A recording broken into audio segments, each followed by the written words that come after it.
Coach Brad here. I just wanted to take a quick moment to let you know about the Chasing Poker Greatness VIP newsletter. Hopping onto the VIP newsletter is the absolute best thing you can do to ensure this plucky little podcast keeps going indefinitely into the future. When you sign up, you'll get exclusive behind-the-scenes Chasing Poker Greatness content, access to the private Chasing Poker Greatness Slack community, notifications for product launches, entries into monthly free coaching giveaways, and much, much more. So if you're wondering what the absolute best thing you can do to support your favorite poker podcast, head to chasingpokergreatness.com/VIP and access the newsletter today. One more time, that's chasingpokergreatness.com/VIP. And now, back to the show.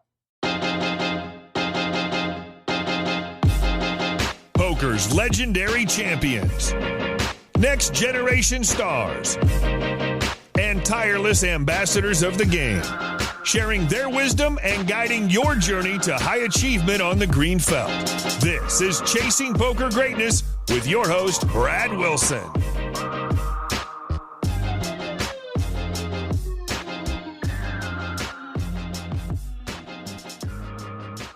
Welcome, my friend, to the Chasing Poker Greatness podcast. As always, this is your host, the founder of chasingpokergreatness.com, Brad Wilson. And today's guest is poker pro, streamer, and lawyer Jerod Smith.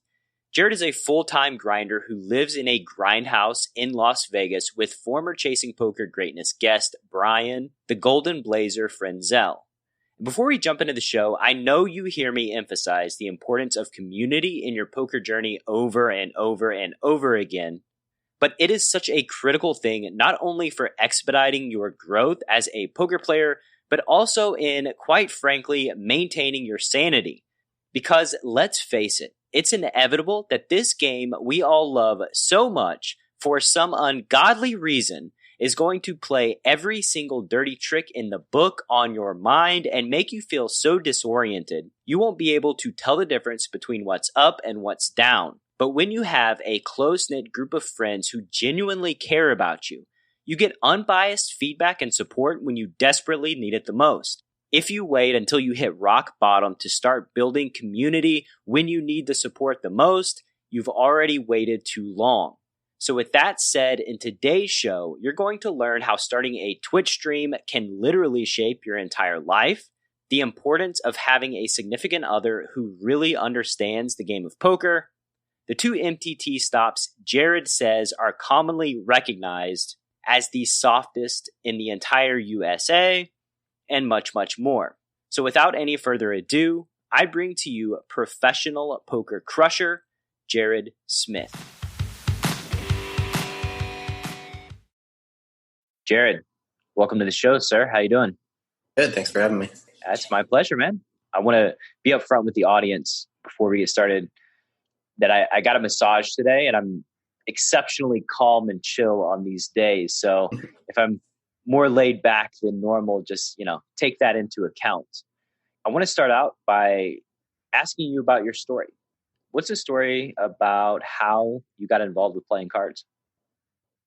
So kind of just grew up, learned the game from my dad, kind of similar story to a lot of other people, just playing nickel and dime poker basically, or playing $5 sit and goes with friends and stuff like that. I remember when he told me that a guy named Moneymaker had won the WSOP main event. I was like, that's crazy, whatever. So I watched the coverage after that and everything. And it was just kind of a fun little hobby. Started playing. I had a PokerStars account pre-Black Friday, but I only played free rolls. And I don't think I ever deposited on it. I only played free rolls and maybe 1 cent, 2 cent or something in my college dorm because I didn't have any money. And how old are you, by the way? I am 30. 30. Okay. Just trying to get a timeline. Yeah. And so did that. So it was just a fun little hobby, stuff like that. Played some home games in college, and then went to law school in 2012. And during law school, that was post Black Friday, kind of during law school was when I really started playing online, when I was messing around with some of the like offshore sites and stuff. And it, slowly built What from led to there. that? What led to mess around online while you were in law school? So I had moved from Chicago to San Diego, and so I didn't really know anybody there. So it was kind of boredom initially, just kind of before I had met a bunch of friends and everything, just something to do. Also, there were some classes that we had to sign an attendance sheet, and they were essentially worthless to go to. So I'd sit there and play during the lecture and stuff like that. So it's kind of a time killer type thing more than anything. Back then, was there any thought of like actively making money doing this? Was this a goal? No, it was like something fun to do, and I'd throw $100 on the site and play like $11 tournaments or something like that. It was just something that was fun and I enjoyed doing. I thought maybe if I could like break even or make a little bit of money. And I think you always have that sort of, especially playing tournaments, you always have that score mentality in the back of your mind, but it wasn't really like a dream or anything like that. It wasn't that big of a passion initially. Right. Tell me about law. So why'd you go to law school? So just always kind of wanted to be an attorney.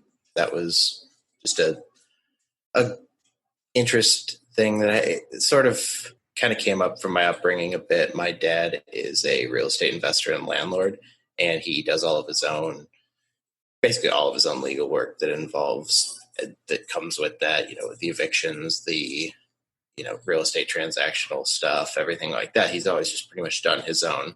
He sort of fancied himself a lawyer without a license, so to speak. And so I kind of grew up around that, was interested in that stuff, and ended up deciding to go to law school and actually became an eviction attorney for a few years is basically what I did, because it was the business I knew, and it was, easy enough to sort of translate there. Yeah, easy enough to get started. Mm-hmm. So are you still a practicing attorney? I am not. I'm still licensed, actually. So we just moved to Vegas. So I'm not licensed in Nevada yet, but I am. I think my license lapsed in California, but I am actively licensed in Illinois, and I will go ahead and I haven't really looked into it, but basically, once you've been a licensed attorney for more than, I think it's like 4 or 5 years in a state, you can pretty typically, they'll like waive you in to practice law in that state. So I wouldn't have to like take another bar exam, but I've taken both the California and Illinois bar exams. And so, yeah, I probably will get a license here, but I would say I do not actively practice, but I do things for family and friends and some stuff that interests me. I had actually offered to Mac Verstandig to do some contract work on the Postle case, because that was something, very much of interest to me. So if that had moved forward, I may have done some contract work for him down the line. But unfortunately, as you know, that one did not move forward. So yeah, it did not pan out. So how do we go from killing time during lectures and spending all of this, money on education, fulfilling this interest that you've had growing up to be a lawyer?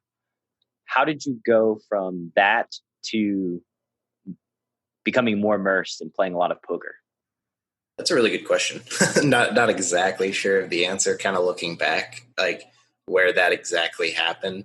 One of the big things, so when I was playing online and everything, I ended up becoming kind of a part of a community. It was an alt crypto based site it was like a meme currency, Dogecoin. I'm not sure if you're familiar with it. I am familiar with the Doge. So I ended up becoming a part of that community. Actually, that's where I met KL Clayton High-Hands, who's a close friend of mine. I know you had him on the podcast. Yeah, he's a good dude. And that's where I met him and some other people that ended up being really good friends. And so we played on there for like low stakes stuff, whatever. And they kind of got me into Twitch because they would stream like a home game on there.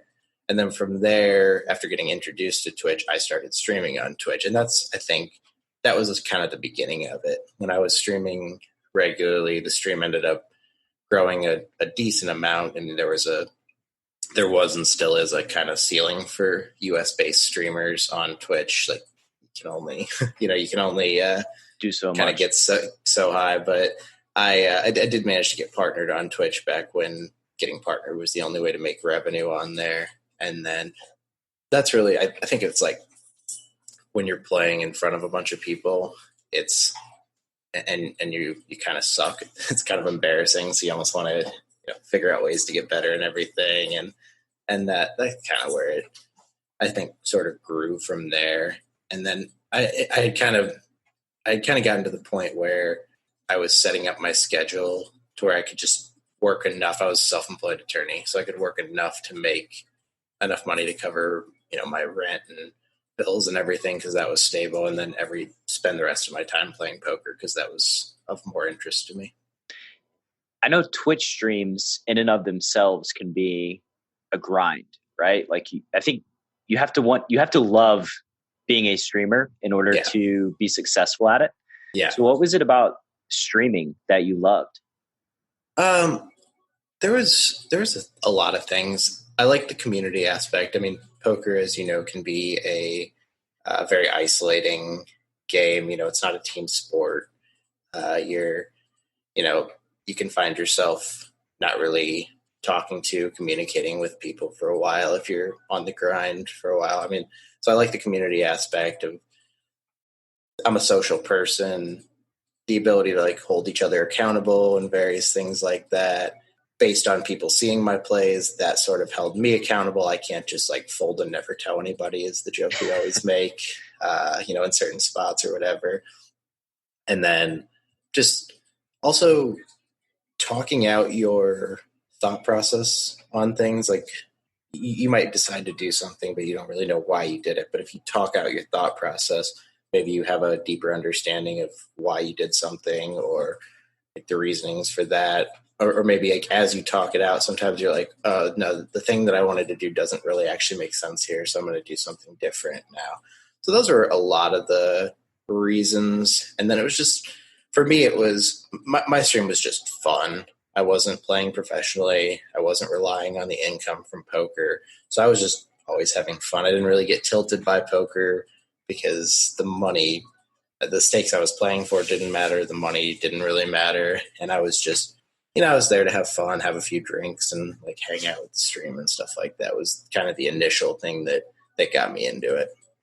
Nice. I do want to take a second to say to the listener, if you hear clicking in the background, I have the video on. You can't see the video, but there's somebody who's grinding in Jerrod's house, and it looks like they're like 15 tabling with headphones on.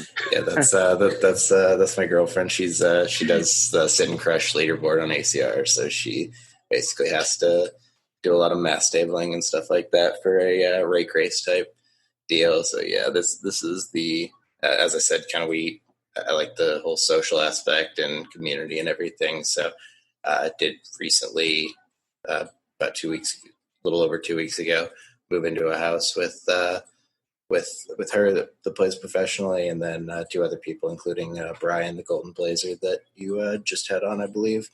I did, yes. So is the grindhouse a new thing with everybody? Yeah, this is we literally moved in. We all moved to Vegas from various places just over 2 weeks ago. So okay, because when I spoke to him, I guess I didn't realize. I knew he was new, but I didn't realize everybody was new. I thought he was moving into like an existing situation, but y'all are all coming together, right? How did that happen? Like how did that? It's actually also through Twitch. Like that's kind of how we all know each other. One of the other roommates is somebody that he was one of the first people that watched my Twitch stream actually, and he and I became friends. He was actually he was part of the tag team I took last summer. We got second in the WSOP tag team, and he was on the team with that. And then we met Brian, same thing through his Twitch channel, and he actually lived about 2 hours north of me there. So we'd hung out a few times. We hung out once last summer in Vegas when he came out there, and then he came down to my house for New Year's this past year and stuff like that. So just became good friends, and we all kind of wanted to move. We were talking about places and everything, and it's been kind of a dream for a little bit to live in Vegas. I already lived here during the summer, so figured we would get the plan came into motion, a few months back, and we were going to get a place here just before summer started, and obviously be playing a lot of live poker this summer. And so here we are. Yeah. Whoops. We thought about pushing the move back, but actually it turned out that his lease was up, and the management company had already leased it to somebody else. And it's like, who moves during a pandemic like this? So we moved during a pandemic like this. Did you get a good price on your grindhouse? I assume not a lot of people are moving in right now.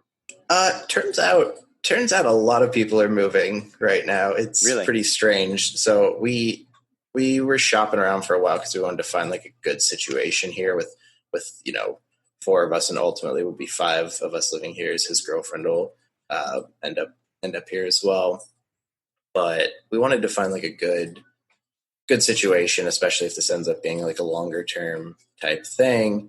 And we found a couple of places that seemed like they'd work pretty well, and every single time somebody would there would be a pending application, and somebody would get it out from under us. So we kept losing places, and I was like, what is going on? Why? I thought the same thing. I was like, how is this happening? Meanwhile, I'm thinking I'm like going to be able to negotiate rent prices down.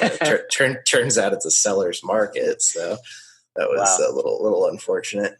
Yeah, it's a good place though at what I think is a really good price. We're very, very happy with it. The setup is really awesome. We're kind of in a little we've actually set up our desks in the living room right now because our couch was on back order. So we've got like a loft upstairs though that we're going to potentially move everything up to and kind of see how we like it and everything. But having the big living room is like the grind room, as Brian calls it, is a lot of fun. Just being in here, you can, if you have sweats and everything, it was a lot of fun last Sunday having the sweat for the big score, and everybody standing. It was my first Sunday.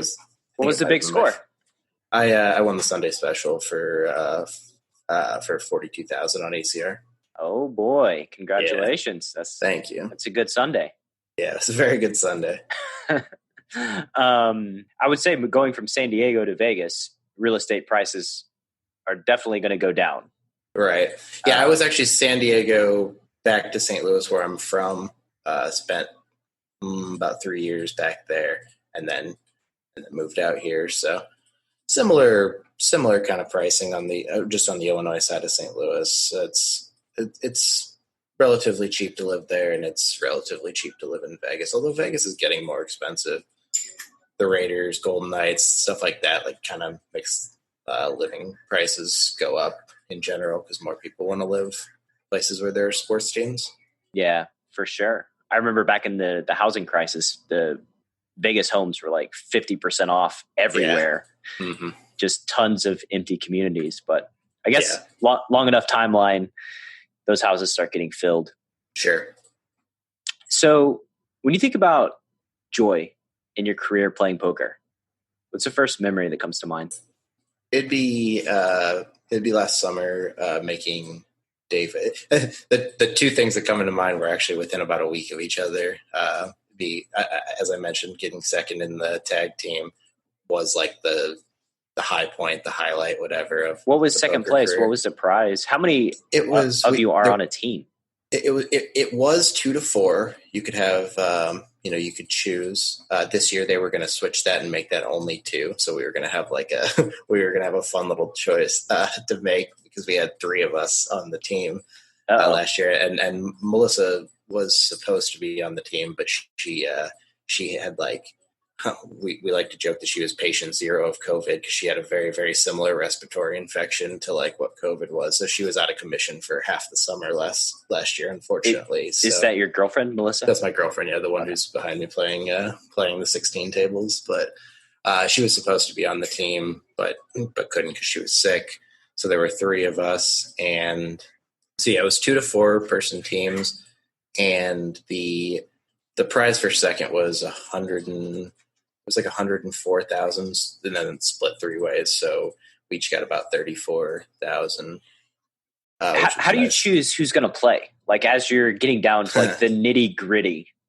So it was funny. So I played. So everyone has to play an orbit. Well, no, not even an orbit. Everyone has to play a small blind and a big blind on day 1.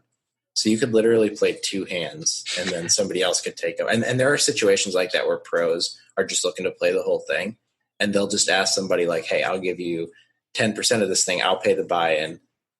I just want you to play the 2 hands you have to play, and then leave, and then I just get to play it." Like, so there's situations like that because it's a crazy soft tournament. We call it bring your wife or girlfriend to work day.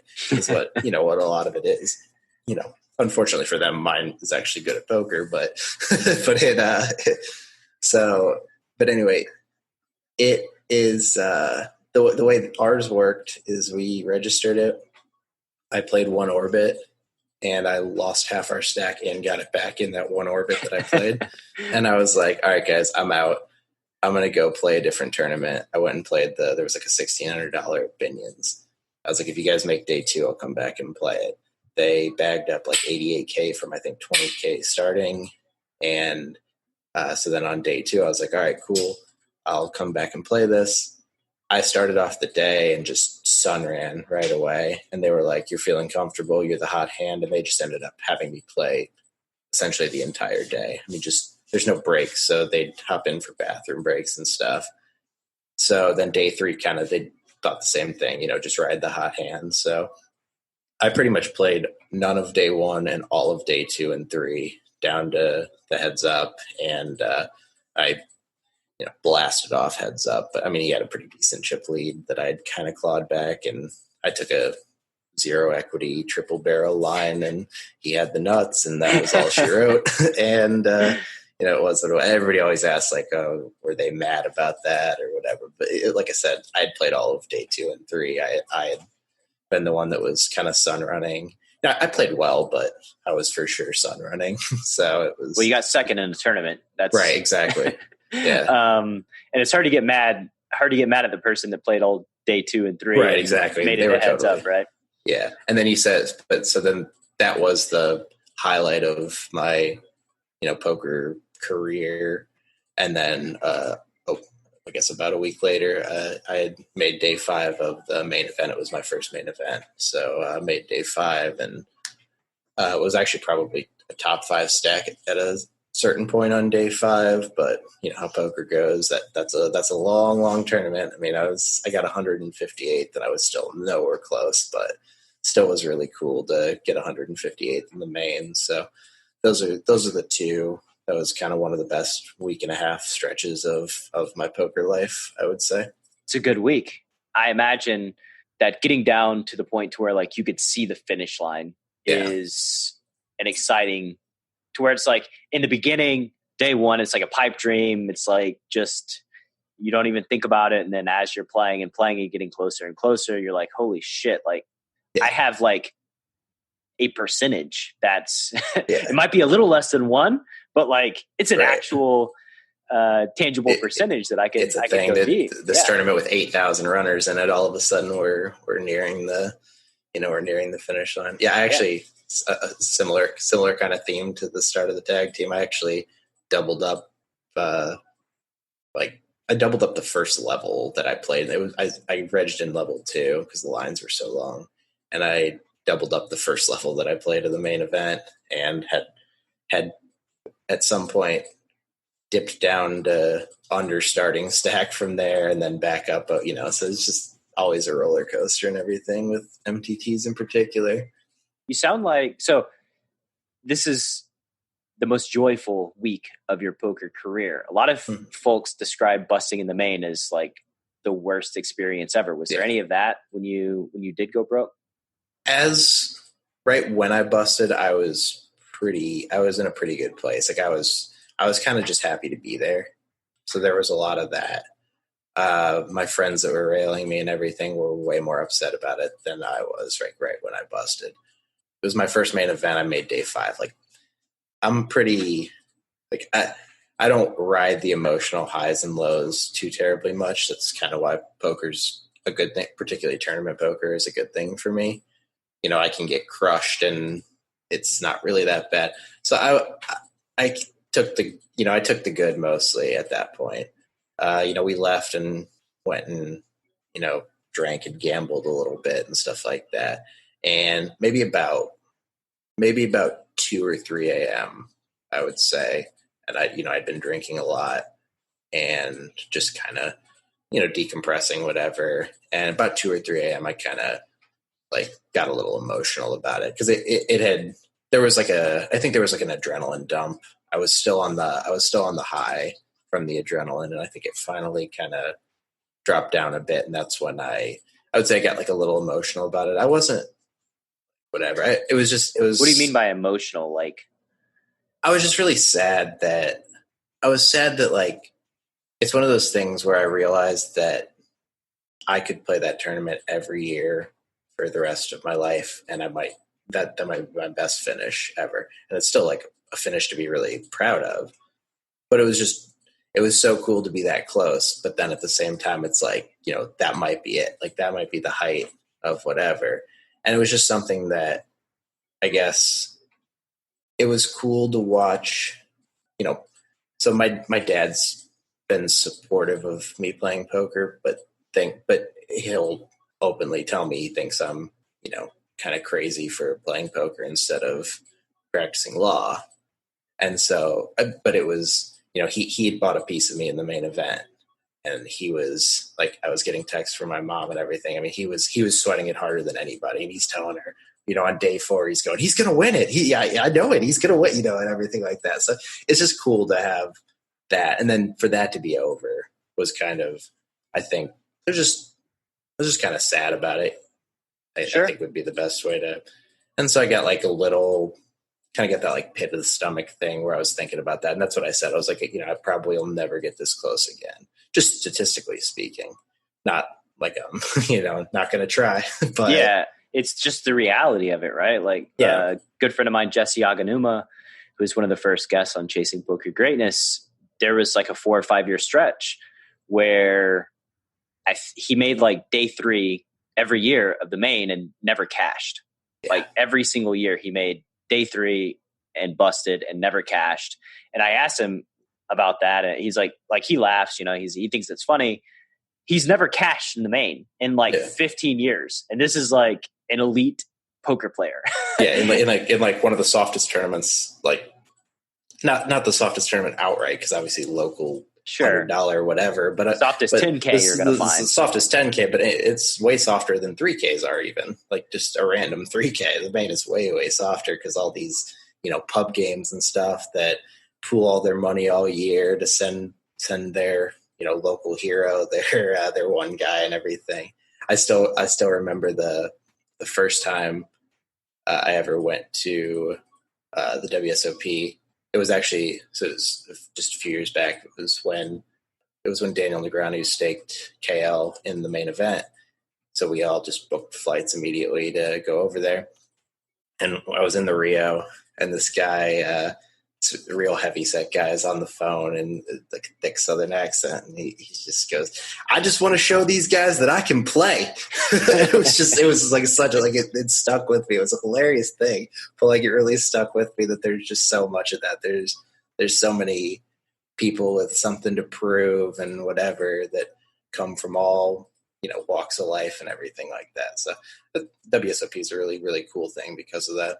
Yeah, it's like a proving ground for folks with chips on their shoulder to go out and make some noise and get some coverage. It's the moneymaker dream that's still tangible and alive to this day. And we all thank Chris tremendously for that. And we thank Sammy Farha for folding. Yeah, I think I've thought about that a lot. Where would we be? I have Chris Moneymaker to thank for effectively my whole life. Because my whole life has been centered around cards. I've been a grinder for 16 years, and the poker boom is effectively based on Chris Moneymaker and the WPT that kind of came after that. But like Chris Moneymaker kind of set the groundwork for the golden age of poker. Yeah, it's pretty nuts. I mean, I've met Chris a few times, and I needle him and give him shit a lot, but I've told him that too. I said, and he hears that a lot. He's mentioned that so many people, thank him effectively for their career existing because of him. I've thought about like how much money was it worth to Farha specifically to like just throw the main and let Moneymaker win. Like, yeah. Everybody was plus EV, right? Like this was like a rising tide lifted all the boats of all the pros when Ivy takes the beat down to like 9 players. I was gonna say if Ivy doesn't, if Chris doesn't spike that, was it the ace or the queen, whichever one he hit, doesn't spike that against Ivy, it's just like, he just wins that tournament so much of the time because he just has such a pile of chips and he's far and away the best player there. So it's just crazy to think about that kind of stuff. I don't know if there would have been an Ivy boom like the Moneymaker boom. It was just like a perfect. He was exciting. He was exciting for like grinders and stuff, but he doesn't have the.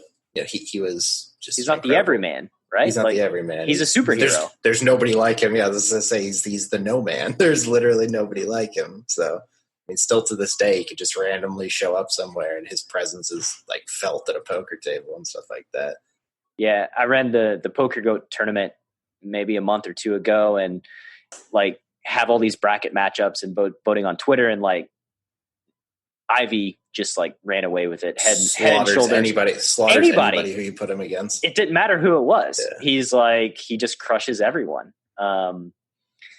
So tell me about meeting your girlfriend. Like, I assume, did you meet through poker? Because also through Poker Twitch. She used to stream as well, and then there was just like a big group of friends of us that's we're all part of a Skype group and everything, and that's part of the group that all went to Vegas during the main few years back when KL was in it, everything like that. So just all a big group of friends through Twitch Poker. How beneficial do you think that is, having a significant other that understands poker and the grind and all these things? Super beneficial. It's like because the thing is the lifestyle that it takes to be a winning poker player, to be a professional poker player and everything like that is just like, if you don't understand it, it seems crazy. And it's, if you don't have the same interests and everything like that, it just can be a real, grind on a relationship. So it's pretty important with that, just to, we both kind of live and breathe poker and everything. And so just to be able to pack up and move to Vegas, for instance, neither one of us obviously has a job tying us down somewhere or anything like that. So there's infinite benefits to that. I think there's a lot of people that go the complete opposite way and would never even consider doing that and think it's crazy. And I get that side of it too. If you have like the right person, it's good to have opposites, in a lot of ways as well, but maybe depends on how opposite, right? Well, exactly. That's the thing the personalities or the interests or whatever, the understanding and all that all has to mesh. So you can be totally opposite, but at the same time, just have like an understanding and like, of course there have to be common interests and things like that. Cause otherwise, what is there to whatever, what's there to talk about and do? Yeah. It's, if somebody just doesn't understand poker, gambling, just has horrible views of it, then it's going to be an uphill battle because effectively, if you're a professional poker player, your significant other has to believe in you and your ability to win money at this game. And so you have to convince them that A, it's possible, that you're not going to lose everything that you have, that, when you go on a big downswing, that eventually it will turn around.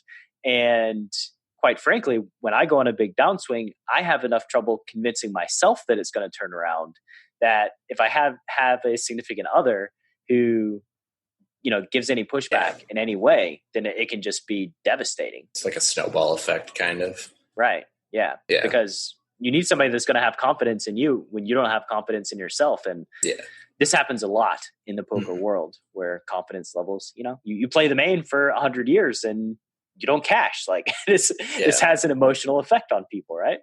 Yeah. And then you see like one guy that just like, final 5 tables it like every year, and it's like somebody that's not really that necessarily good or whatever, just like the sun runs in the main or whatever, it just always does. And you're just like, oh wow. There's random people. I always like mess around in Hendon Mob. I'll just like look at old tournaments and stuff and just see some always see like the same name. Like I've played with this guy before or whoever it is. Just like, what, how in the world? It definitely variance is Ryan LaPlante had a really, really good quote about variance. He posted it on Twitter a while back. I don't have it right in front of me, but he was just basically, it was the thing that makes, it makes champions feel like they're idiots, and it makes idiots feel like champions, and like all this stuff about it. And it's just like, it can be, if you don't have the both confidence and understanding, and even if you do, it'll still shake you sometimes. Yeah, emotions are powerful things, and human beings are emotional creatures. We, as much as when we're in the grind, we want to turn into robots who are just clicking buttons emotionlessly. That's not how it works. Even if you're Phil Ivey, like I'm sure Phil Ivey has ran so bad that he has felt emotions, right? Like he's not he's not a robot. It's just a natural part of the game. Speaking of emotions, I want to ask you the opposite question now about when you think of pain in your poker career, what's the first memory that comes to mind? Choctaw in January.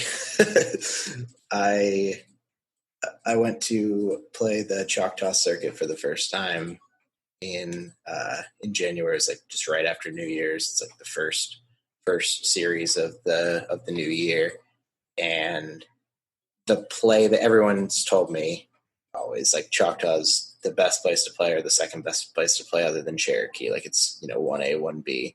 Like everybody's terrible. They've all got money. They all this stuff. So I went and everyone and it was as advertised. Like it was. A buddy of mine says it really nicely. He says creative gameplay is what he refers to it as.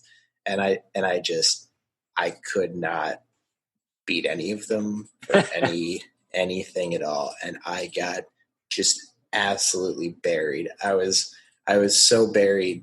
I lost more than I thought I could lose in a circuit series period before the main started. And the main's the $1,700 buy-in. So did that involve cash games or only tournaments? It slightly involved cash games. I'm not mostly a cash game player, although there I kind of was because the cash games are just so good. There's $100 at the 2-5 and up game, $100 bills play on the table, and that's a throwback.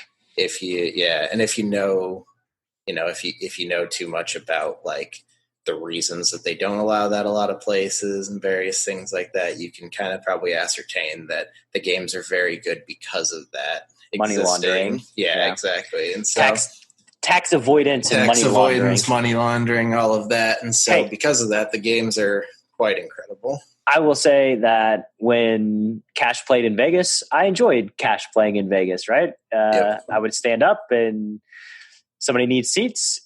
Here you go. Let me just sell you my chips. Give me the hundreds and fuck the cage. Not going to go talk to the people in the cage.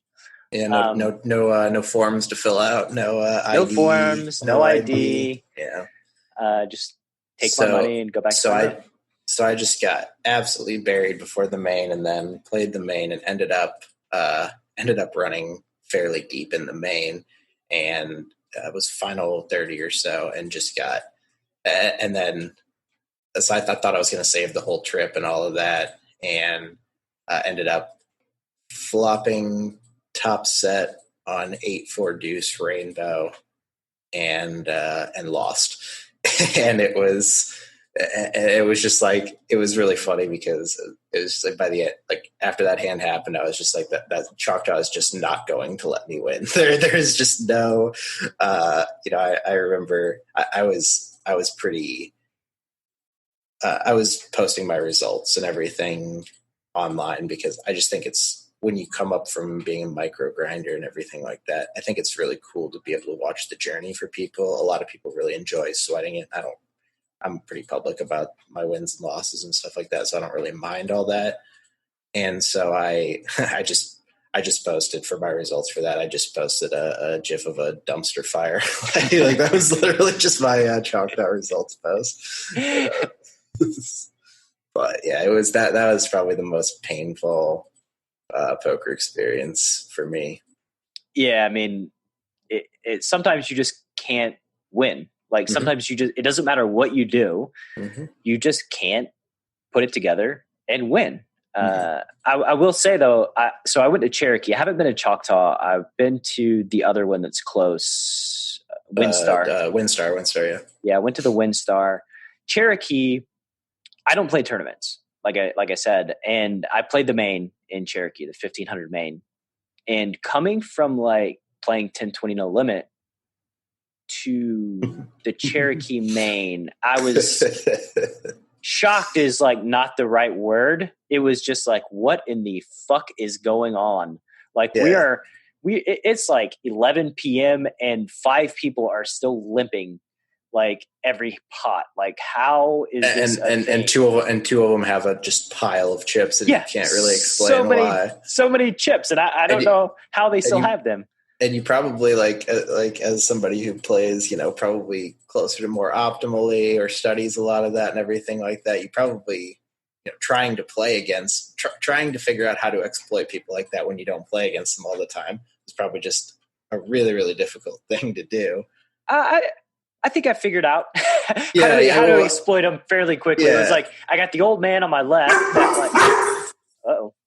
Yeah, I got dogs have to inform us somebody's at the door. The old man on my left that's talking about how he's never won with ace king in the last 5 years. Like, this guy gets the raise in the dark every time I'm in the cutoff for the button. And then another guy that he's like sweating his cards, like holding them up to his face and like shaking his head every hand, like, not this one. Like, yeah, not this one. And I'm like, okay, these guys get raised in the dark, like every single pot.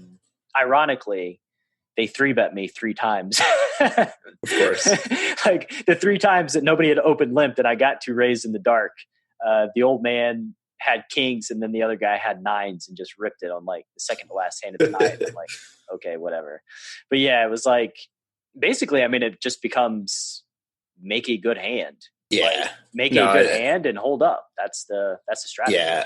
There's just weird things. So I know a lot of people that are very, very good at poker and study a ton and know more theory than I do and can beat other people that are very good at poker, but then them trying to exploit just absolute, the local middle-aged white guy at your poker room. They just can't figure out exactly how to adjust to explain. They can't not triple barrel. They can't turn it off. So there's a lot of that I think you can not be very good at poker, but just be able to be absolute wrecks, and you'll do a lot better. You'll make a lot more money than trying to battle with the regs. Yeah, I've had a lot of experience playing in home games near the Cherokee area, like a few hours away, that I'm pretty good at thinking like a fish. This is one of my strengths in poker, is that I can enter the brain of the fish, think like them, and then make very exploitative plays that, because like if you're, the typical trap is like, I need to have some bluffs here. This combination is the best combination to bluff with, so I'm going to do it. And when you're playing against that type of player, you don't need to have any bluffs. There are binary spots where if I put a chip in, this dude is calling. If I put all my chips in, this dude is calling. So I'm just not going to bluff ever, right? Mm-hmm. That's just how it has to be. Like it's part of being successful at those wreck-filled tournaments. Yeah. You've heard me talk early and often about how improving your awareness while you're playing cards so that you make better decisions in the moment and notice trouble spots that merit deeper consideration is one of the most valuable things you can do to make more money on the felt. In my conversation with the only 4-time WPT main event champion ever, Darren Elias, he told me that his ability to shut out all of the distractions in the world and fully focus on making great decision after great decision is his superpower he most attributes to his success. And you cannot improve your awareness at the tables without being fully present. When you learn how to stay fully in the moment on the green felt, you can finally have a clear path to becoming the absolute best version of yourself, which leads me to Jason Su. Jason is one of the foremost authorities on the planet when it comes to playing poker with presence. As a matter of fact, he even wrote the book on it. Here's a direct quote from Nick Howard at Poker Detox on Jason's ability to help you stay focused. Quote, Jason's work is a new paradigm in poker and performance, end quote. And these aren't just empty words. Nick has put his money where his mouth is by hiring Jason to coach up the Poker Detox crew. And as a loyal listener of Chasing Poker Greatness, you know by now that I would not be promoting anything I didn't 100% believe would improve your poker skills and your life. So if you want to master your emotions and perform at your peak with presence while doing battle in the arena, you'd be doing yourself a grave disservice if you didn't check out Jason's work at pokerwithpresence.com. One final time, that's pokerwithpresence.com. What would you say is the most unexpected thing that's come from your poker journey? I mean, I think just the fact that I'm playing for a living and making money at it is probably the most unexpected thing, because it didn't start as that. It started as a hobby that maybe I could make a little extra spending money with, but even if I broke even, it was definitely a fun thing that I got to do. So I think just the fact that I'm here in Vegas, the fact that I'm kind of living out the quote unquote poker dream, even if it didn't last, even if it only ends up being a couple of years or something like that, that's to me I'd say the most unexpected thing, because I never really planned on this being the case. For somebody, a listener that is considering investing more time and energy playing this game, you were a relatively late entrant into the poker world, and you're proof that the dream is alive and it is possible. What would you suggest they do as far as first, second, third steps?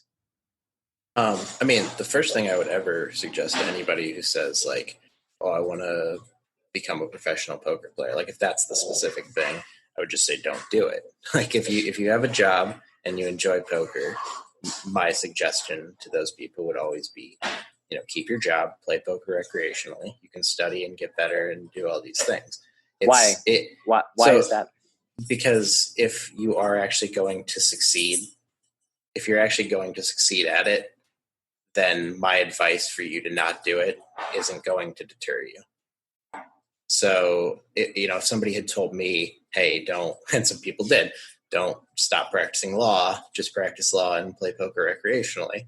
That didn't matter that people told me that's the same thing or whatever. So if you want my advice, and that is my actual advice, is not to do it. Keep your job and, enjoy the game for what it is. It's a game. It's fun. Do that. If they're not going to listen to that, then they have probably the first step to, kind of the tenacity or the don't really care about what's sane and rational that you kind of need to do this. And if you go beyond that, I would just say to find a either like coach, training site, whatever methodology of studying, whatever that is, find one or two and that mesh well for you and stick to those. We have a lot of friends that struggle in poker right now, and they try to do every single training site. They're doing Learn Pro Poker, they're doing Raise Your Edge, they're doing they're just doing every single different one. And, there's different philosophies and stuff to those, obviously, that different coaches have different philosophies and they're all profitable, or a lot of them are, not all of them, but a lot of them are profitable if you correctly apply them. But just trying to like jump around and do whatever, you kind of get into some weird limbo thing where nothing you're really doing makes sense. So yeah, it's just like jumping from lily pad to lily pad without having, you don't have security. You're not on secure ground in the first place. So you'll like apply a strategy. It doesn't work out. And then you're like, oh, I don't like that. So you jump to another one. You try to do that. And you're like, oh, I don't like that. And then like, you're never solidifying any of the, technical fundamental aspects of being a poker player that are just necessary for a lot of the more advanced strategies and plays that people see and try to do like the monkey see, monkey do approach. They're just not technically proficient enough to be able to pull it off at the right moment. And a lot of poker is just figuring out that, like sometimes you do the right thing and you get your face smashed in. And sometimes you do the right thing 100 times and you get your face smashed in 100 times. And like, that's just what it is. Right. Yeah. And like the either over applying or under applying concepts, like that's another common thing that I see with people that, do study a lot and have a general understanding. They'll get a new principle and they'll just try to apply it to every single situation, try to just shoehorn it in there where it's like, okay, that's maybe a thing to do every once in a while in this certain spot. They just don't understand the why. And that's right. Let's randomize our decisions. Okay. I can tell you there's 0 times that I've ever probably shouldn't felt fold like aces. Yeah, it's tough, because you get a lot of bad feedback in poker as far as whether or not you're doing the right thing on a regular basis. And that's a tough thing for people to reconcile. But you're absolutely right. Going back to what you said, in 2004, when I was telling people that I was going to play poker professionally, like everybody basically looked at me like a space alien because nobody even knew that that was a Chattanooga, Tennessee, that was a thing. I mean, the number one question people ask me even now when I say I'm a professional poker player is, you can make money doing that? Like that's the first thing. And then, they ask if I've been on TV. Do you count cards? Do I count cards? Yeah. Do you count cards? Like, 52. There's 52 of them. Most of the time there's 52. Well, have you been on TV? No, I don't think so. The back and side of my head I was on the secondary feature on day 4. How did it feel? How did the back of your head feel being on TV? It was great. It was really exciting. I drew the feature table card. I was like, oh God. And it was like a ridiculously tough table, as you can imagine. It was just a lot of good players, and I was card dead at it too. So that was really unfortunate, but they didn't have like the whole cards or anything on for us. So they would just come over there and show the table whenever there was like an all-in or a call. They were just cards on their backs. They would do that. So yeah, it's kind of like panned across me on ESPN or something like that, but not really anything other than that. So what's some common poker advice you hear that you completely disagree with? That's a good question. I mean, it's like, I guess the question is, if you're talking about like, is it common advice from like good people or just like added, obviously there's the old like ace king is just a drawing hand type situations, and you really shouldn't, it's Anna Kournikova. It looks good, but it never wins. Shouldn't go broke with just one pair, and like, there's stuff like that. But I don't, off the top of my head, I'm trying to think if there's anything. I think that in general, people, even very good players, good coaches and stuff like that, probably tend to over apply ICM in a lot of situations, or even if things are maybe technically an ICM fold or whatever. I think that there's, especially early in final tables in particular, I think that there's so much like future good that can come from ascertaining a large stack of chips that you can't exactly calculate how much more money you're going to make. You can calculate directly what the ICM value of a certain play is, but that's isolated to that specific situation. It's not calculating how much more often you're going to ladder and stuff like that when you can just be getting away with murder because everyone else is afraid to put chips in the pot and you've got a bunch of chips and you don't. So I think that that's probably the most common thing that I see, even from like good players, good coaches and stuff like that are just like over applying ICM to situations. It's a good answer. By the way, I realized my train of thought earlier was when you reverse blockers. This is something that like the terms that people use. That you unblock something, like you unblock a certain hand. Yeah, I'm like, yeah, they're like unblock. Like I don't have the reverse blockers. Like the first time somebody said that to me, I was like, what on God's earth are you talking about? Like, so you don't have blockers. Is that what you're saying? Like, and it is from like folks who are very, very new to poker, right? So like they're using terms and I'm like, where did this come from? It's like the least relevant thing. Like in the beginning of your poker career, it was, I think folks try to get way too advanced, way too quick and kind of ignore the fundamentals at the very beginning. There's definitely a lot of that where it's like, cause I've thought about this a lot. How would I teach somebody how to play poker like from scratch? Like I've really considered that a lot because we joked around with my mom has joked around that she wants to learn how to play poker. She thinks it'd be like good for her mind to learn how to play and whatever. And when I explained to her that you can play like 1 cent, 2 cent and not really ever lose any money, she liked the idea of that. But it's like I was thinking about it. I was like, how do you even like once you get past what the hand rankings are and how like betting and game flow goes, where do you start with like, you start with like what hands to open, but then you're talking about like raising, re-raising. It's just stuff like that. It's like, I don't know how you would teach somebody how to play poker from scratch. Yeah, it's really tough. You have to break everything down into its own little component and then weigh all the different components against each other.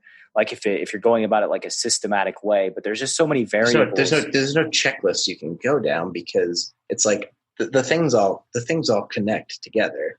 Right. And, we have that knowledge of how they connect together because we've played for however long and we've studied it and understand that. But like, just when you go from, it's such a, there's very few games that, beyond the basic rules have so much complexity and everything. Obviously chess does for sure, but there's just so few games that have just that many layers of like complexity to them, which is part of why I'm like interested in it. Yeah, I've had students sweat me sometimes and like I'm playing and they're sweating and they're like, oh, you do this with pocket eights. I'm going to write this. I'm like, no, don't write that down. Don't do that. 'Cause you don't know why I did that or what's the situation about this. There are very specific reasons why I'm doing what I'm doing. And it's not just like apply this and it works across the board type of situation. Brian and I actually talked about that the other day when he was watching the Heads Up of the Sunday special. It said that he said he explained this to his stream the other night. He said, like as a way to learn, he said he doesn't consider himself to be very good at Heads Up. So he's like, as a way to learn, watch the things that I do. And he would think, what would I do in this situation? And then if I did the same thing, that was kind of a confirmation. But if I did something different, he'd try to think about like why I did that or whatever. Like he wasn't obviously, I was playing Heads Up for like 20K. So he wasn't like asking me, I think it was 12K difference, whatever it was, but he wasn't like asking me at the time, hey, why'd you do that or anything? But that's a good thing as well, where you start to think not just I'm going to do this thing different.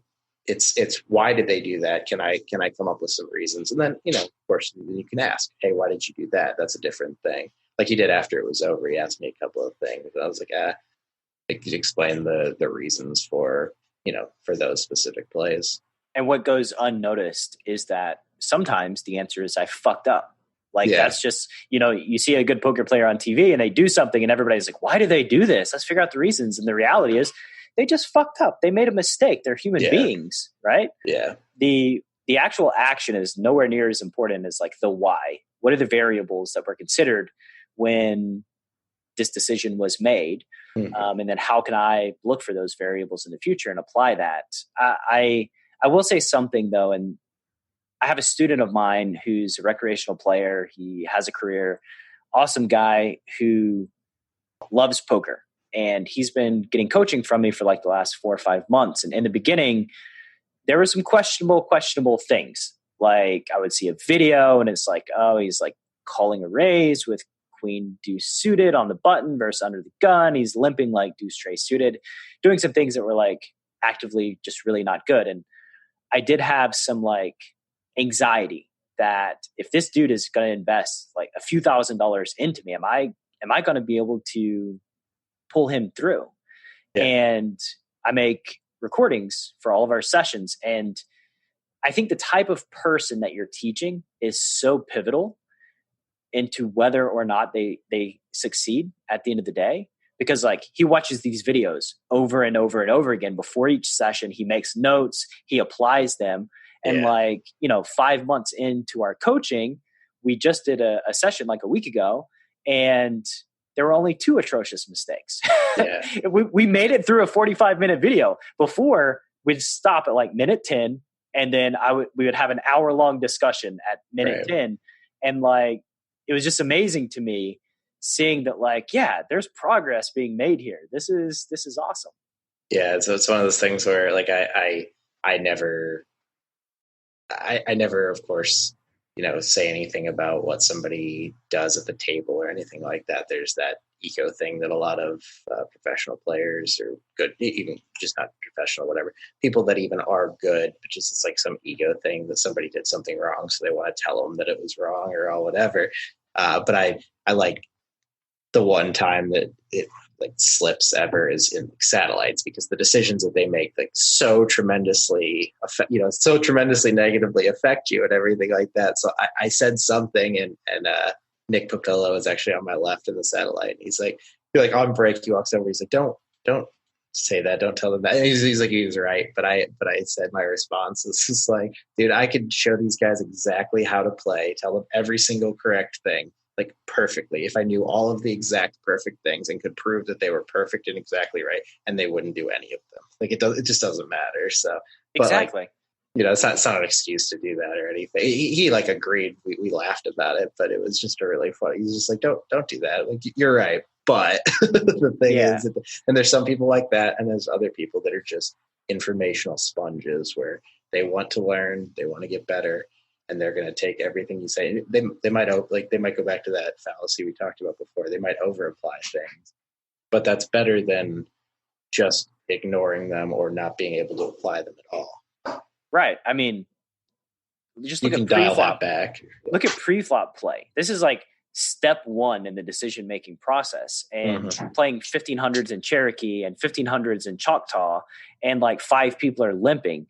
This is information that's easy to find for free online, and nobody does it, right? Like, or like these guys just don't do it because that's not their version of fun, or the ego's involved, and they think, just whatever it is, they don't want to invest the time. They're just recreational players, right? And that's cool, and that's okay. Yeah. And like, that's the reason we can make money is because of them. Exactly. And you can say whatever you want on a satellite, and like, whatever. Yeah, nobody's going to listen. I'm almost like, I want them to understand. I want them to understand that they shouldn't be just playing any 2 cards. They should be folding. I actually want this guy to understand he should be folding anything, because it's going to screw me over if he just like calls my shove way too late. Right. Like, you're like, wait, why? No. Like you should go to dinner. You should just leave. You have a seat. You win. There's no extra prize for first place. Although I have thought of, and I like the concept of a Survivor type tournament or like, whatever, satellite. Survivor, it works a little bit better because you pay out in cash, whatever. If you just take 1 spot off the bottom and then you just add it to the chip leader when the bubble bursts, it would just incentivize like aggressive play on the bubble and everything like that. I think that would be like a really cool concept for a tournament where everybody gets $1,000, but first place gets $2,000 at the end of it. That would be interesting. An interesting way to incentivize action on the bubble. I don't know if it would work. I don't know if it would work because it was only one person or something like that. Like it would create enough action. But I have lots of ideas about tournaments. They're very real reasons why I don't love tournaments. I experienced that in Cherokee, going down to the money bubble with all the stalling. I hate the stalling. Yeah. I'm a cash game. They do round and round, and they do like, I think it's like 2 off the money they started or whatever. In Choctaw, you play a whole round, you play a whole orbit, and then they just like split the cash or whatever. That helps the stalling. I'll tell you that. But how does it work? Tell me how it works. I guess it doesn't really help I guess it doesn't really help the stalling because it's only on the direct bubble. But it's instead of hand for hand, they play round for round. So as soon as you're whatever it is, 1 off the money or 2 off the money, whatever, they go hand for hand. Or ordinarily be 1 off. But let's say it's 2 off or something here. You play every table plays a full orbit and then stops. And if multiple people bust during that, they split them in cash or whatever. So a lot of times, like 3 people bust during that orbit, they just all split them in cash or something like that. So it's kind of a cool, different way to do it. Yeah, I think there does need to be innovation. We do need to try to improve this aspect of poker. I can't be the only one that hates the stalling nearing the end of tournaments, especially people are trying to ladder up. My own ideas that I've come up with were effectively a whole tournament that's round for round, where you keep track of it, and basically the hand that you bust on determines your place, and the amount of chips you had when you bust determine your place. Some sort of incentive for like, it's tricky though. The first 7 rounds. So much logistics. There's so much logistics involved, and already kind of online. There is room for innovation if you can automate it, right? Mm-hmm. Like if you can automate all these processes, there is room for innovation. And at some points in tournaments, I mean, people stall because they're incentivized to stall. Like that's why they stall. So I've done it. I have done it before. You know, I don't make a habit of it, particularly because I feel like my edge in getting more hands is a lot higher than, you know, the potential for min cashing or something like that. But I've certainly lost a massive flip and had 2 big blinds on the bubble of things. But I try to be cool about it. I try to never take too long on any one decision, never let it get to where they have to call the clock on me or anything like that. So, I just try to be nice about, do a few things, count some chips out. Hey, can I see your stack over there? Just so they think they know what I'm doing. Obviously they're not dumb, but just don't insult their intelligence or whatever by just gotta make it look like you're busy. Exactly. Yeah. Let's move to the lightning round, sir. Okay. Out of this stalling talk, it tilts me just thinking about it. And I'm very relaxed. If you could gift all poker players one book to read, what would it be and why? I would say I really like Brokos's book, Play Poker Optimally, because I think it's a concept that I struggle with, even like as a professional poker player with somewhat of an understanding of game theory optimal, like the idea behind it and everything. Conceptually, my brain just does not quite, like, why do I need to know that if I'm going to play exploitatively and things like that? So I think that gives a much better kind of understanding of like the reason for that. What is the reason? Let's spoil Brokos's book. I mean, the reason that it is, if you can't understand what the optimal strategy would be, if you can't understand what to do at equilibrium, you're not going to be able to figure out how to deviate from that to make the most amount of money. So you're not going to be able to determine, if this person's not calling at equilibrium, should I bluff way more? Should I bluff way less? That kind of thing. Right. If this player is calling with second pair, given this line, given this situation, is he overcalling on the river? And if they tend to be overcalling on the river, how do I exploit that? Mm-hmm. Or how do I make the most money against that? Exactly. Or if they show a big fold or make a big laydown, how do I exploit that? Like it's basically, you need to know a baseline so that you can figure out how they're messing up so that you can take advantage of it, right? Mm-hmm. If you could erect a billboard that every poker player's got to drive past on the way to the casino, what does it say? Fold pre. Why? That's the classic. It's the classic forum meme and everything, but it's so true in so many of the situations. Like, yeah, what you see is you're like, here we are on the turn, and I want to know what I should do on this turn. And it's like we shouldn't even be having this discussion, because if you just had folded pre, you would not be in this situation. Right. Like the classic hand history analysis where it's like, what do I do here on the river? And I'm like, every decision that you've made to get to the river, I would have done something differently.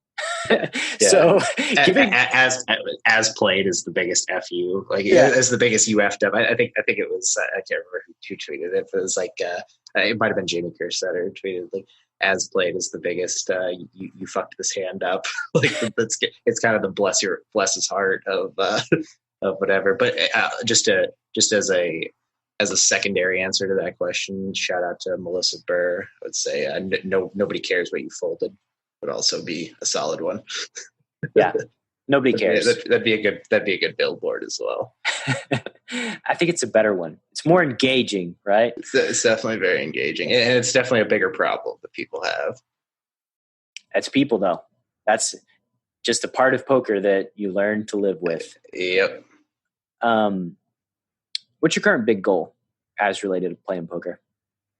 Current big goal is to, I would say, feel as if I'm profitable in 215s and up, which is funny to say as I just wanted 215 for $42,000, but like it's a tournament. I still don't necessarily feel that like on a daily basis. That was a Sunday tournament. Of course, I'm always going to play those, and I definitely feel I'm profitable in those on Sundays. But I would say just be profitable in like ACR 215s and up, nice. Where I feel like those are kind of some of the tougher tournaments online as a US facing player. Since you're in Nevada, are you playing on WSOP? I am. And also similar to Choctaw, there's a lot of creative gameplay on that site. So I've been playing the circuit. There's actually FT bubbled one of the first ones of the online circuit, and I am going to put together a package and sell some for the bracelet events in July. Yeah, the thing that's stopping the poker boom is just recreational players' ability to put money online with a credit card, right? Like that's nobody's going to learn Bitcoin. Like just get over it. They're not going to learn Bitcoin. They're not going to go through the friction of figuring out how Bitcoin works to get money on a site. So until they can just whip out your credit card, see an ad, whip out your credit card, sign up, deposit, poker will boom. If that ever happens, I don't know if it ever will, but if it does, then poker will come back in some capacity. WSOP having PayPal as an option is really, really awesome. And then obviously you can, especially now with the casinos are back open again, have been for about a week or so. Isn't that funny to think about? So crazy. The fact that WSOP has PayPal is awesome. And legitimate. Exactly. No, for sure. And it's like, and then now that the casinos are open again, you can actually go to the cage. The withdrawals are still terrible on WSOP from really my understanding. It's just taking that may have gotten cleared up some now, but particularly, when everything was closed down due to COVID, they're probably having to process so many of them and everything. But multiple pros have tweeted like they're waiting over a week for a PayPal withdrawal and stuff like that, and they didn't have the option to go to the cage and cash out. But you can do that. You can do that for WSOP as well. You can go put money on or take. I mean, I'm sure. I don't want to do like massive PayPal transactions for the summer stuff because I'm probably going to play like whatever $25,000 worth of buy-ins for the WSOP bracelet thing. So I'll probably just go take a brick of cash to the cashier or something and just tell them to put it on the account. So that's at least a nice option. For sure. And on my wish list for regulated and legalized poker is also competition. Let's have an easier barrier to entry so that we can have some real competition, so that when a site starts fucking people over by not paying them, you have an option to play somewhere else. Or just has trash software, trash. Yeah. I mean, like the structures are super, like they're very much a crapshoot late on WSOP. They're like super deep early and super shallow late, where you're playing for like a lot of money and stuff like that. And it's good for me as a pro, but their payouts are so top heavy. I mean, they're just ridiculously top. Like a lot of tournaments are paying like 30% for first, and like big field tournaments and stuff like that. So it's kind of crazy. It's kind of crazy that that's the case and everything. It's good for me, but is it good for, the recreationals need to be able to make some money or feel like they made some money when they FT a tournament, get sixth. Screwing them over is not necessarily the best idea possible. So I like pay fewer people, but have kind of flat payout structures that, that seems best for me. It should just be incentive for the operator to make it better for their whole player base, right? Like if there's competition, then there is incentive because you're trying to get customers. Do you know, I don't know how much you follow the regulation stuff. Do you know anything about their Party Poker got their licensing a while back to open in Nevada? Is what I had heard. And I thought it was supposed to be coming sometime early this year. I don't know if that got like pushed back with anything, but I have no idea. I should probably look into it some more, but I'm excited about that because I think Party Poker has, in general, very good software now. It used to be really bad, but they've got some of the better software now that they've made a lot of improvements. And I just like overall the way that company does business. Just generally speaking, they're kind of the stars of old, where they're really, really focusing on what's best for the game, not just how can I fleece these people for the maximum amount of money that's possible. Yeah. And it's really a shame that stars went that way. Yeah. But I guess when you sell to a giant corporation and it becomes just a profit money-making machine, it just becomes, how do I make more money from the average person? Yeah. I mean, I don't blame them. They're not, they don't care about poker. They just see it as what it is. They see it as, if Amaya's not going to, they're not going to see it as anything other than an extension of their casino and everything, or like a way that they can get people into the casino, and they're just going to treat it the same way. How can we maximize our revenues across the board? Right. But it's short-sighted, obviously. We know that, but it's hard to stop the cogs in that machine once they start rolling. Yeah. Cause if you're going to go take to the shareholders, like, well, we've been increasing revenue. Now we're going to intentionally decrease revenue, but to have sustainability, they're not going to understand that. So it's all about short term, right? There's no long-term outlook. I do hope that, if there's competition, this stuff changes, and companies have the incentive to take care of the players. This is why I hate all the platforms that are US facing that are unregulated. Like I can't get behind ACR. I can't get behind Ignition. It's just, it is what it is. It's unfortunate. You have to deal with it because we don't have options. However, maybe one day we'll have options. Yep.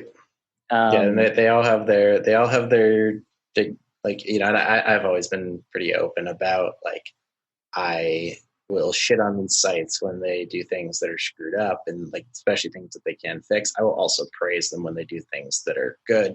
I think that I have a relatively, unbiased voice in that, because I'm definitely willing to both praise and criticize the sites for whatever. And the same site, I'll within 1 week, if I say something, but then there's a different thing that's good that I like, I'll say that too.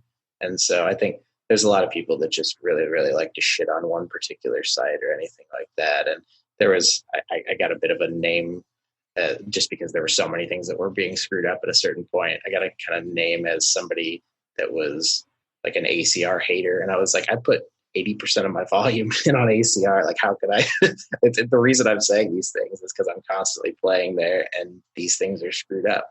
Other sites screw things up too. Like they all do. And like you said, they need competition, and they're not really going to get it as long as we're in this unregulated situation because it's so much risk, and it's really, really hard for how could a new unregulated poker site kind of pop up and get the traction it needs? Nobody's going to trust that they'll pay out, all this stuff. So yeah, they've got a monopoly on the unregulated market. Too many barriers to entry for that, for sure.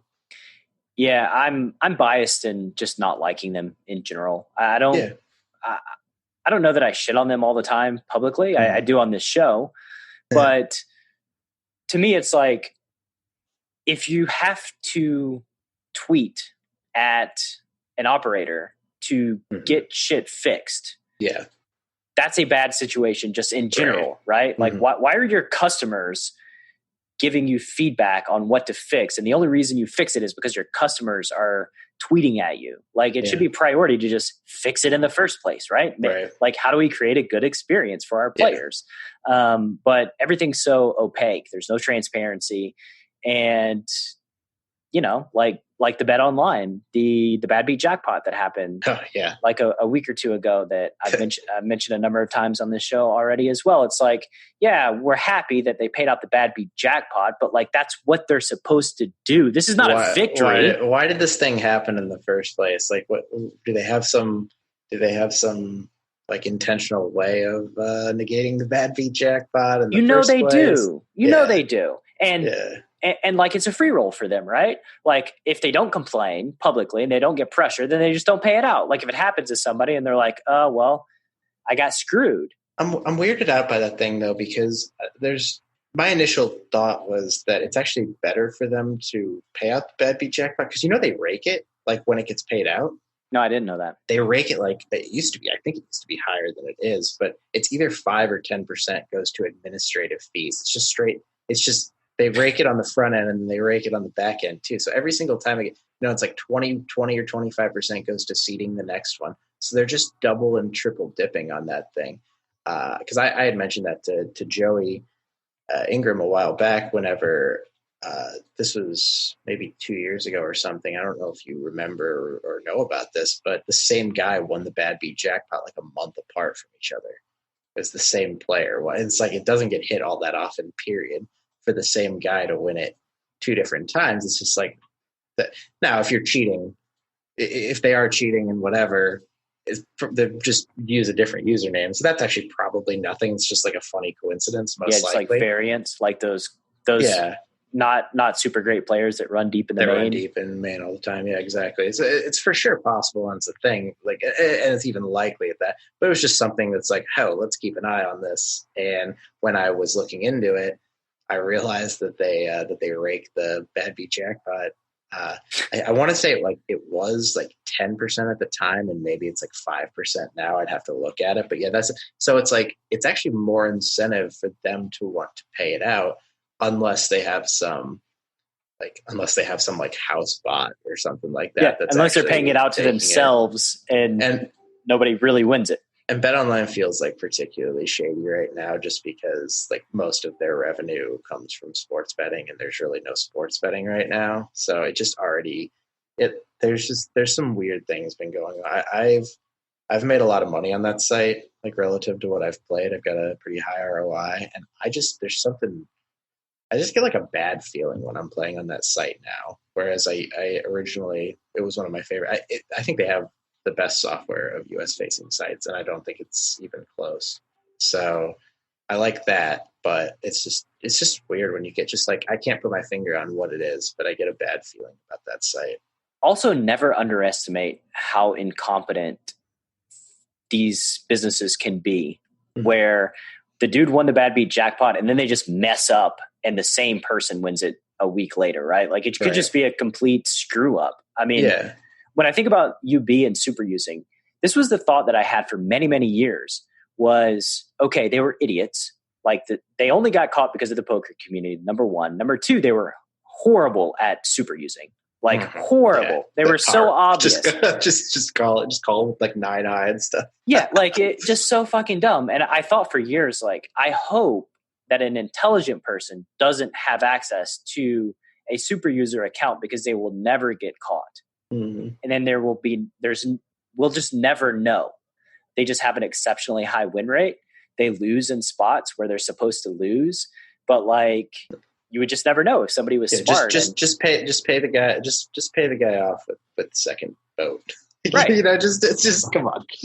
Like make it look good, right? And yeah, that's the fear is like if sites were intelligent about this, the cheaters were intelligent, then we'd all be screwed and we'd never know. But anyway, do you have any projects you're working on that are near and dear to your heart? I'm not particularly working on anything right now. I've mostly just lately focused on just kind of grinding and whatever. I definitely have thought of some things and maybe want to put some more time into some stuff and everything like that. But I'm like, if I start a project, I'm the type of person that it will consume me. And so I'm almost, and a lot of times it'll consume me and I won't have necessarily the best thought process or way to get it done. Actually, like I have the idea, but I can't maybe implement it as well. So I kind of try to avoid doing too much stuff like that. But so nothing in particular right now. Obviously, I know that I saw on your website you guys support Learn Pro Poker and Range Trainer Pro.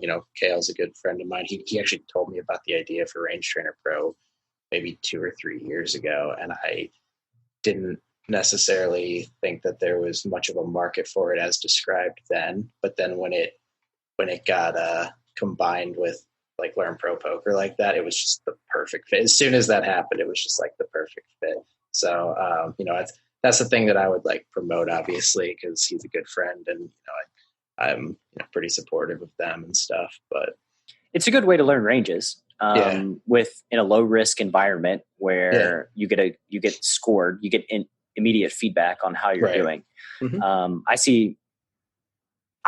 So when I heard about it, it was the same. And then when I saw it in practice, I was like, okay, like I can see how this is good for people. For sure. As a warm up and also a good teaching tool. Yeah, it's not necessarily something that I really use or is good for me. I kind of mostly know those things, but that idea as a teaching method is really, really good. So I think it has a great kind of, it has a great place in poker, particularly in the learning environment, specific to the kind of target market and everything for Learn Pro Poker. So it's pretty cool thing. And I would guess that the two of them, the combination of Ryan and KL, will come up with some more really cool, innovative stuff over the next couple of years. I would not be surprised if they continue to come up with some more things like that. So yeah, me neither. And always support KL because he's just a really good dude. He is. So final question. Where can the Chasing Poker Greatness audience find you on the worldwide webs? Mostly on Twitter, just JSmith84 Poker. That's my main platform. What's the 84? Because you're 30. Yeah, it was funny enough. Like, I get that a lot because everybody thinks I'm older than I am. It's actually, it was when I went to college, when I went to undergrad. I was the 84th J Smith in the system. so they just randomly assigned me, or I guess not randomly, but assigned me J Smith 84 as my login name. And then I just used that for things because it was like whatever. And so it ended up being kind of just like a funny thing, whatever. So yeah, that's very different than the story of the Golden Blazer who was trying to anagram his name. Yeah. Thought like a month on his username and all the things. I've got the two extremes. My two main usernames and everything are just the generic JSmith84 is what I use for some poker sites, and then the other side is Whiskey Deck. So, but yeah, and they can follow my Twitch. I do stream from time to time. More lately, I've just been streaming like Jackbox games late at night and stuff like that just to mess around. But I may, particularly with the bracelet stuff coming up, every once in a while I get the itch to stream again. So I may stream some from time to time. Why is it gone away? I think the biggest thing was I set out to accomplish a goal in getting partnered. I did do that, and I lost some of the drive with it. And again, that's when I was playing recreationally. Now that I play for a living, it's really difficult and I'm going to try to figure out a way around this. I'm going to maybe get like a stream deck and try and play around with that. But I can't, I basically have only ever really been able to effectively 6 table while streaming, and I play 12 tables mostly. So I'm losing a lot of it. Not only am I giving away information and not paying less attention because of the chat and everything, I'm also just giving away a ton of equity. So if I try to play like smaller sessions and stuff like that, I've considered just going live later in the night when I'm down to fewer tables and stuff. But I don't know. I don't fully. I enjoy it, but I just don't have the drive. So it's. I think I set out to accomplish. I accomplished what I set out to, and then there's that ceiling that I talked about with being a U.S. facing player. But if I play the bracelet events, you could get 1,000 or 2,000 viewers if you FT one of those. So that would be something maybe cool that I would be interested in. But. Well, get it, man. I'll put the Twitch and the Twitter in the show notes. And man, it's been a great conversation. I've enjoyed it. Come back on in a year or so, back when the world opens up and you're playing the tag team events at the playing live poker again. Yeah, doing the thing that you moved to Vegas to do, right? Right, yeah. Right on, brother. I appreciate it. Thanks for having me. Thank you so much for listening to this episode of Chasing Poker Greatness. If you have yet to subscribe to the show, please take a second to do so on Apple Podcasts or wherever your favorite place to listen to podcasts may be. For more content from me, Coach Brad, please visit our YouTube channel at youtube.com/enhanceyouredge, and I'll see you next time.